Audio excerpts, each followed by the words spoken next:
ٹھیک ہے. اب یہ تو ہو گیا تاریخی پس منظر.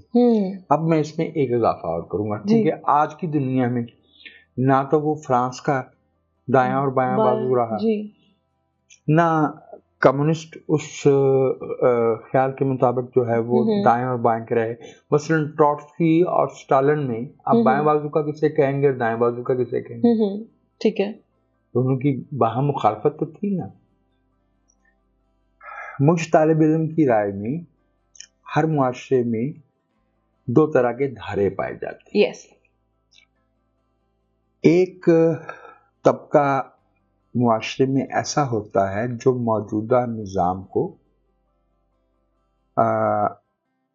ایکسپٹ کرتا ہے, اس کا دوام چاہتا ہے اور اسے قائم رکھنا چاہتا ہے. آپ چاہیں تو اس کو یہ کہہ لیجئے کہ یہ وہ دھارا ہوتا ہے جو معاشرے میں نظم, ضابطہ, روایت قائم رکھنا چاہتا ہے. ایک دھارا وہ ہوتا ہے جو فارورڈ لکنگ ہوتا ہے, جو نئے امکانات, پاسبلٹیز کی کھوج کر رہا ہوتا ہے, جو یہ چاہ رہا ہوتا ہے کہ چیزوں میں تبدیلی ہونی چاہیے, نظام میں تبدیلی ہونی چاہیے, اداروں میں تبدیلی ہونی چاہیے, قدروں میں تبدیلی ہونی چاہیے تاکہ انسانی زندگی کو بہتر بنایا جا سکے. یہ رائے ہوتی ہے. اچھا, اور ویسے پہلے مجھے لگتا تھا, ابھی آپ کی ایک سٹیٹمنٹ سننے سے پہلے تک مجھے لگتا تھا کہ کوئی ایک چیز زیادہ ہونی چاہیے, اب وہ جو بھی جس کے حساب سے بھی زیادہ ہو, لیکن اب مجھے لگتا ہے کہ بیلنس بہت ضروری ہے کیونکہ وہ ان کا کام ڈسپلن قائم رکھنا بھی تو ہے نا. دونوں آراء کو معاشرے میں موجود رہنے کا ایک جیسا حق ہے, لیکن ایک اس میں چاہوں گا کہ وہ اس کے بغیر شاید بات مکمل ہو نہیں پائے. جو لوگ موجودہ جو سٹرکچرز ہیں, ڈھانچے ہیں, انہیں قائم رکھنا چاہتے ہیں, یہ عین ممکن ہے کہ وہ اپنی نفسیاتی ضروریات یا اپنے رجحان طبع کے باعث جو ہے وہ پرانے کو پسند کرتے ہوں, لیکن یہ مت بھولیے کہ اختیار اور اقتدار کے موجودہ ڈھانچوں میں مفادات کو دخل ہوتا ہے. جب چیزیں بدلیں گی تو مفادات کی ایکویشن بھی چینج ہوگی, کی تقسیم بھی بدلے گی. ٹھیک ہے. تو ایک بہت بڑا طبقہ جو کنزرویٹو ہوتا ہے, جو قدامت پسند ہوتا ہے, وہ دراصل قدیم مفاد کو قائم رکھنا چاہ رہا ہوتا ہے. سو یہ ایک اگر ہم اس نقطے کو ذہن میں نہیں رکھتے تو دیکھیں نا, آپ قدامت پسندوں میں زیادہ لوگ کون ہوں گے؟ طبقہ عمرہ شامل ہوگا. ٹھیک ہے. جو لوگ اقتدار کے مناصب پہ, عہدوں پہ فائز ہیں, بیٹھے ہیں, وہ چاہیں گے کہ ایسا ہی رہے.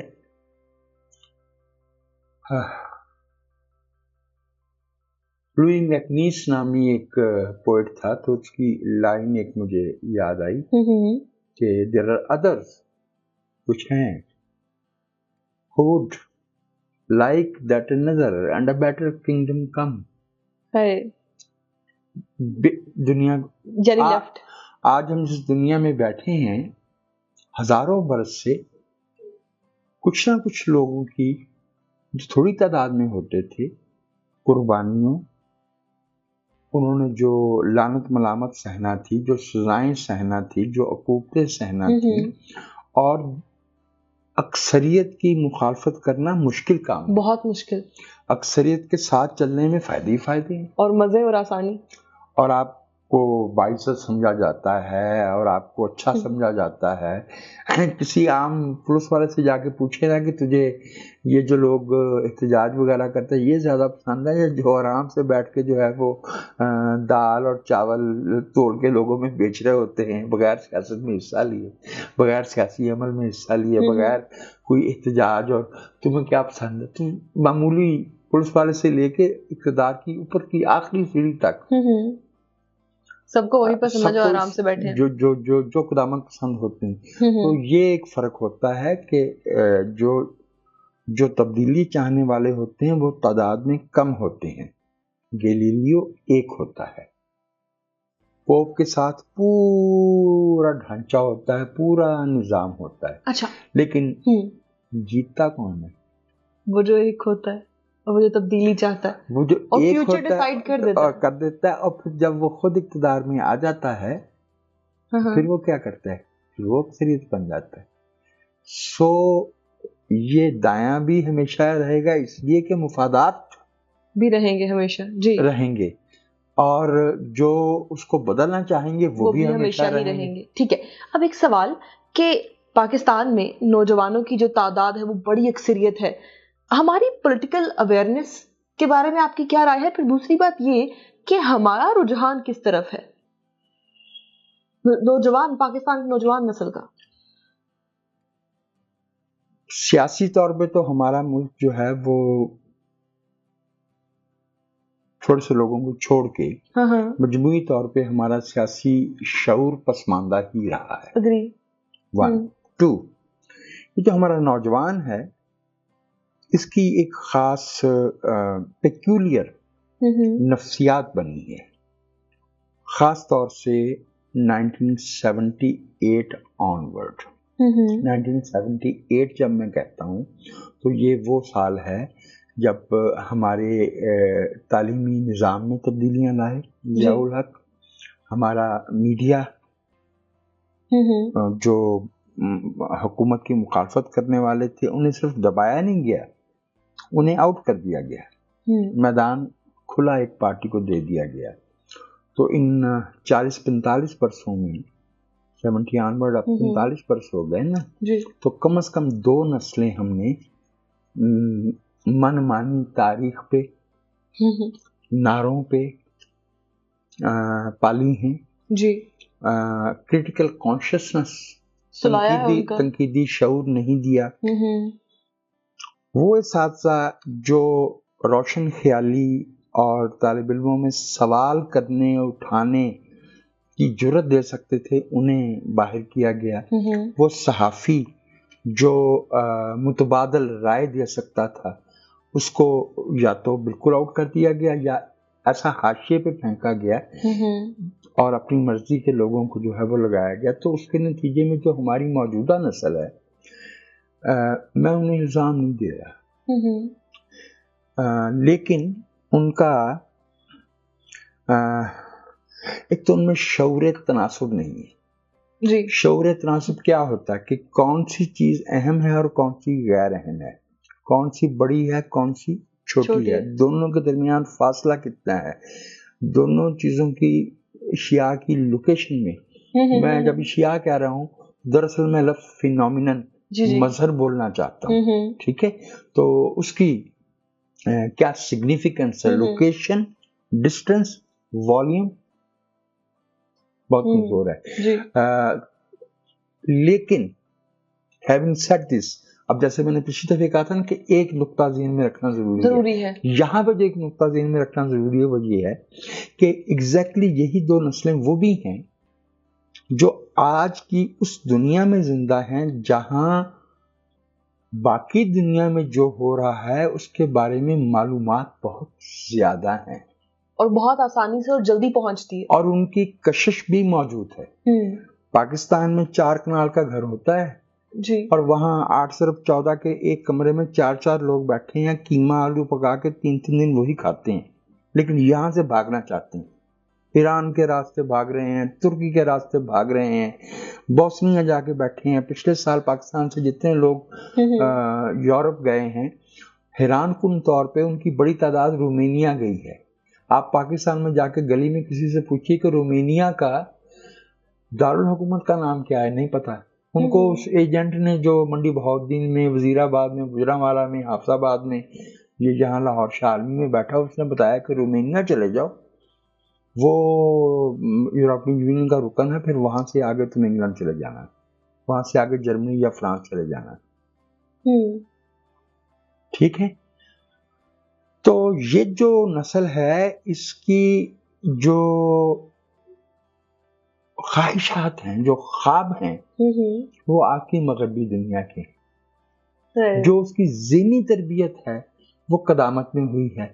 تو یہ بٹی ہوئی بائیفرکیٹڈ بائی پولر جنریشن ہے.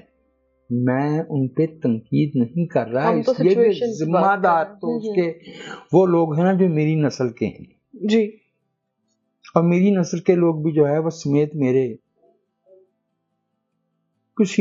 کوئی ہزاروں میں ایک آدھ کو چھوڑ کے موسٹلی منافق, مفاد پرست, موقع پرست تھے. موقع پرست نہیں ہوتے, مفاد پرست نہیں ہوتے, منافق نہیں ہوتے, تو وہ اپنے ضمیر کی آواز پہ کان دھرتے اور ان نسلوں کو, آنے والی نسلوں کو بہتر تعلیم اور بہتر رہنمائی دیتے. وہ بھی اپنے وقتوں میں, میں کسی کا کیا نام لوں, جی, لمبی فہرست ہے. وہ ہم نے 2-4 نام اس میں سے چنے ہوئے ہیں جو اس فہرست میں نہیں آتے, ان کا نام لے کے اپنے ملک کو کی عزت بچانے کی کوشش کرتے ہیں. لیکن حقیقت یہ ہے کہ 80s میں, 90s میں اور پھر پچھلے جو 15-20 سال, اس صدی کے 21-20 سال گزرے ہیں, ہمارا جو معاشرہ ہے وہ مجموعی طور پہ منافق ہوا ہے, ریاکار ہوا ہے. اس کی علمی حیثیت میں کمی آئی ہے, ان کے فہم اور شعور میں زوال آیا ہے, انحطاط آیا ہے, ڈکلائن آیا ہے. تو ان نالائق لوگوں نے جن کو پڑھانا تھا وہ کتنے لائق ہوں گے؟ میں کو بہت راکٹ سائنس کی بات نہیں کر رہا, بہت پیچیدہ باتیں نہیں کر رہا. اور بھائی جو لوگ اپنی مادری زبان یا قومی زبان کہہ لیجیے جی, وہ ٹھیک سے پڑھ نہیں سکتے, جب آپ زبان ہی میں آپ کی جو ہے وہ اہلیت اور قابلیت وہ مشکوک ہے, تو خیال تک کیسے پہنچیں گے؟ اگر خیال تک نہیں پہنچیں گے تو نیا خیال کیسے تخلیق کریں گے؟ How will you generate new knowledge if you do not know کہ آپ کا جو خاص شعبہ ہے وہاں پہ علم اس وقت کہاں ہے؟ علم کو آگے بڑھانے میں ہم تبھی حصہ ڈال سکتے ہیں نا اگر ہمیں یہ معلوم ہو کہ ہمارے خاص شعبے میں اس وقت کیا کیا کچھ کہا جا چکا ہے, کیا کہاں تک چیزیں پہنچی ہیں, تبھی ہم اس کو آگے بڑھانے میں حصہ ڈال سکتے ہیں نا. سو میں باقاعدہ سخت لفظ نہیں استعمال کرنا چاہتا, لیکن میں سمجھتا ہوں کہ ذہنی طور پہ ایک بے بسی, ایک نفسیاتی ڈائیکاٹمی, کٹی ہوئی بٹی ہوئی احساس کمتری کا شکار نسل ہے, جس میں نہ تو اعتماد, جس کو صرف ایک کام کرنا آتا ہے, گالی دے سکتی, گالی دلیل نہیں ہوتی. حیران کن بات ہے کہ مغرب کو گالی دیتے ہیں, مغرب کے ملک کے سفارت خانے کے باہر ویزا لینے والوں کی لائن نہیں ٹوٹتی, جس سے پتہ چلتا ہے کہ ان کا ذہن جو ہے یہ 2 مختلف دنیاؤں میں رہتے ہیں. کمرے کے اندر اور ہیں, کمرے کے باہر اور ہیں, ماں باپ کی نظروں میں اور ہیں, معاشرے کی نظروں میں اور ہیں. دس از ویری انفارچونیٹ. اچھا, یونیورسٹی لیول تک وہ بچہ آتا ہے جو ایک پروسیس کے تھرو آتا ہے, اس کی پہلے ایک ارلی ایجوکیشن ہوتی ہے, ایک انوائرمنٹ ہوتا ہے یونیورسٹی کا علیحدہ, اور اس کے بعد جو ہے وہ اپنی پروفیشنل لائف میں جانا ہوتا ہے, یعنی کہ سمجھ بوجھ تو ہوتی ہے اس لیول پہ آپ میں.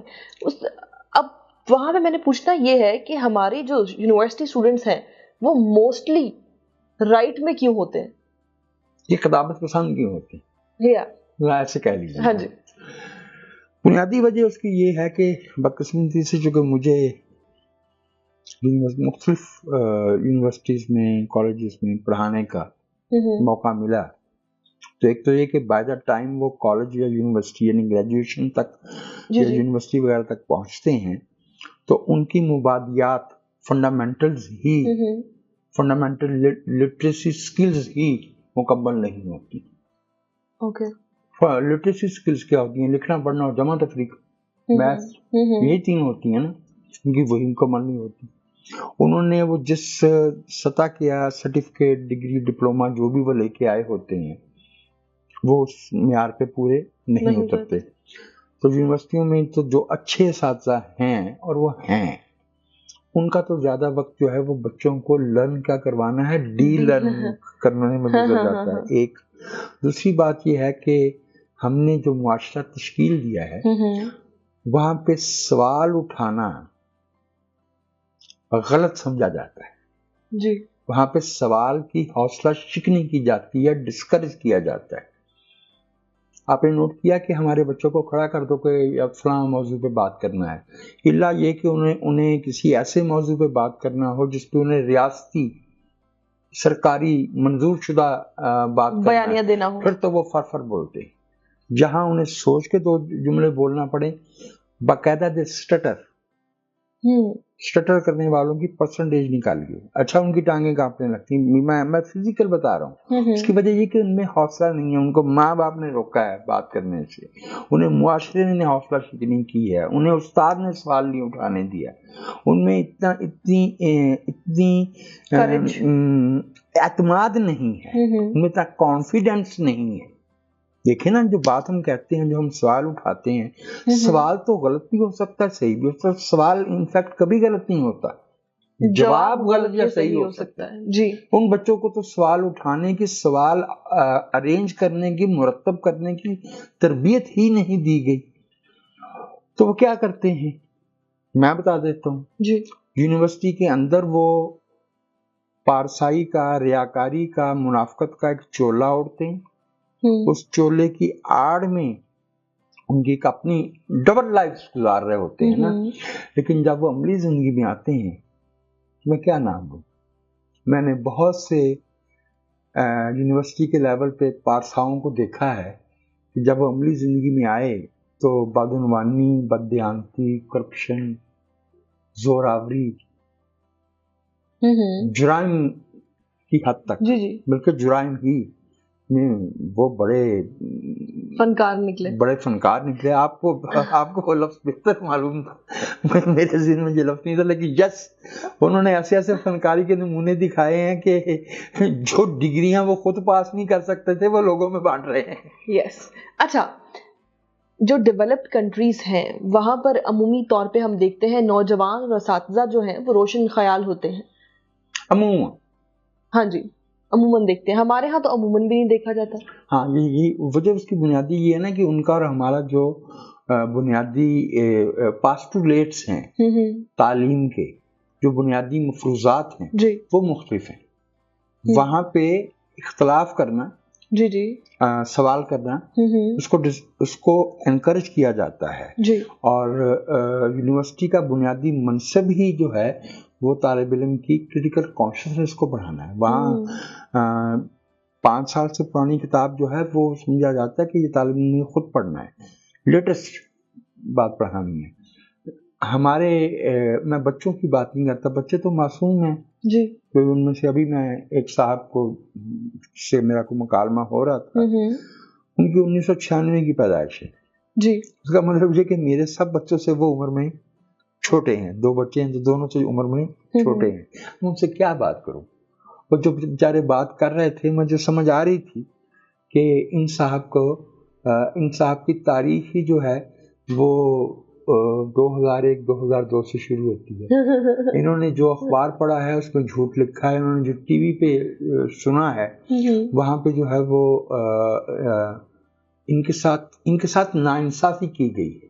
ان کو حقائق سے بے خبر رکھا گیا ہے اور ان کو وہ صلاحیت نہیں دی گئی جس کی مدد سے یہ مسائل حل کر سکے. تو یہ بچے جو ہے آپ ان کی بظاہر پارسائی اور قدامت پسندی پہ نہ جائیں, یہ بڑے آپ ہی کے لفظوں میں بڑے فنکار ہیں.